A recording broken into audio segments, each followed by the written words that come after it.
Ini adalah bulan ke-9 semenjak kelulusan gua dari SMA. Melepas seragam putih abu, mulai memilih jalan hidup gua sendiri. Mau lanjut kuliah, kerja, atau gap year. Dan gua memilih gap year karena belum punya duit buat kuliah. Teman-teman gua kebanyakan pada lanjut kuliah. Ada yang kuliah sekedar kuliah padahal gak serak sama jurusannya. Ada yang kepaksa kuliah di suatu jurusan karena keinginan orang tuanya.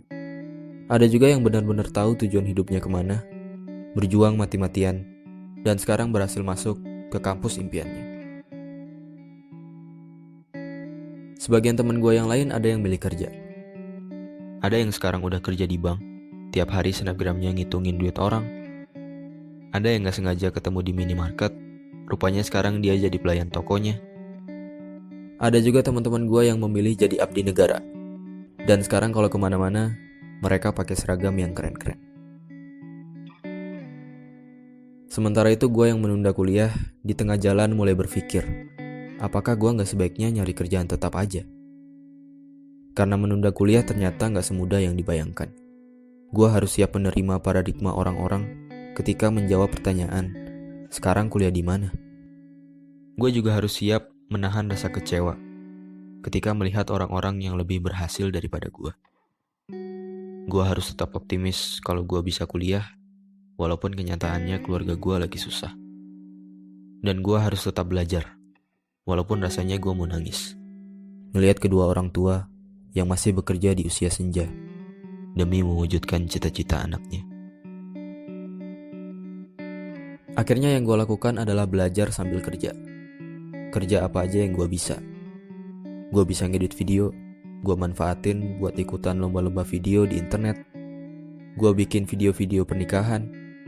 Gue juga jadi freelancer, ngerjain tugas kuliah orang-orang. Dan dari usaha-usaha itu, gue dapat hasil yang lumayan.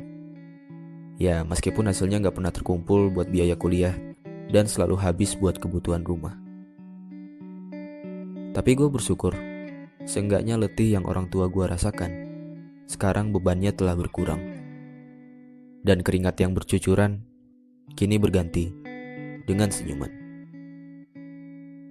Kehidupan setelah SMA membuka mata gue bahwa hidup sejatinya adalah seni memilih.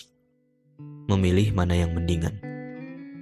Karena pilihan apapun yang akan kita ambil, ingatlah bahwa tidak ada pilihan yang benar-benar sempurna. Mereka yang kuliah pernah bilang, enak ya, dia udah kerja, udah bisa jajan pakai duit sendiri.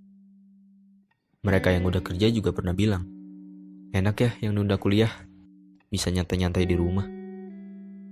Sedangkan mereka yang menunda kuliah bertanya-tanya, kapan ya gue bisa kuliah? Bisa gak ya gue keterima kerja?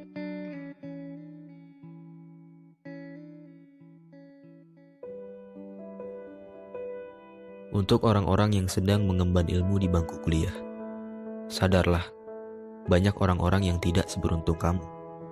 Jangan menyia-nyiakan kesempatan yang kamu dapatkan. Tetap semangat, walau jurusan atau kampus yang kamu dapat tak sesuai keinginan. Dan jangan terus-terusan mengeluh atas tugas-tugas yang menumpuk berlebihan. Karena ingatlah, tugas-tugasmu itu tak sebanding dengan kerja keras orang tua yang membesarkan kamu. Untuk orang-orang yang sedang merasakan letihnya bekerja, berhentilah membanding-bandingkan hidupmu dengan orang lain. Karena manusia itu memandang dan dipandang. Ketika kamu melihat mereka, kamu merasa mereka adalah orang yang paling bahagia. Padahal ketika mereka melihat kamu, mereka merasa justru kamulah orang yang paling bahagia. Tanpa kamu dan mereka ketahui bahwa masing-masing sebenarnya punya kesedihan yang tak diperlihatkan. Dan untuk orang-orang yang menunda kuliah atau sedang berjuang meraih cita-citanya, pahamilah bahwa setiap orang ada masanya dan setiap masa ada orangnya. Mungkin belum waktunya kamu mendapatkan apa yang kamu inginkan. Tapi jangan menyalahkan keadaan. Ambil hikmahnya. Setidaknya sekarang kamu jadi tahu. Di saat terpuruk, siapa saja orang-orang yang tetap setia menemanimu. Siapa saja orang-orang yang terus mendukungmu. Dan siapa saja orang-orang yang peduli padamu. Teruslah melangkah. Berusaha sekeras yang kamu bisa, perbaiki semua kekuranganmu, dan jangan dengarkan apa kata orang. Karena yang menjalani hidupmu adalah kamu, yang merasakan sedih dan bahagiamu adalah kamu. Maka semuanya tergantung kamu, tergantung sudut pandangmu. Bagaimana cara kamu menyikapi setiap cobaan? Apakah dengan bersedih, berlarut-larut, atau malah bersyukur atas pelajaran yang kamu dapatkan, dan berusaha bangkit dari keterpurukan? Dan berdoalah, minta kepadanya supaya kamu cepat bertemu dengan waktu. Waktu yang tepat di saat impianmu terwujud, waktu yang indah di saat kebahagiaan menyertaimu, dan waktu yang sempurna di saat ayah dan ibu berkata, "Kami bangga padamu."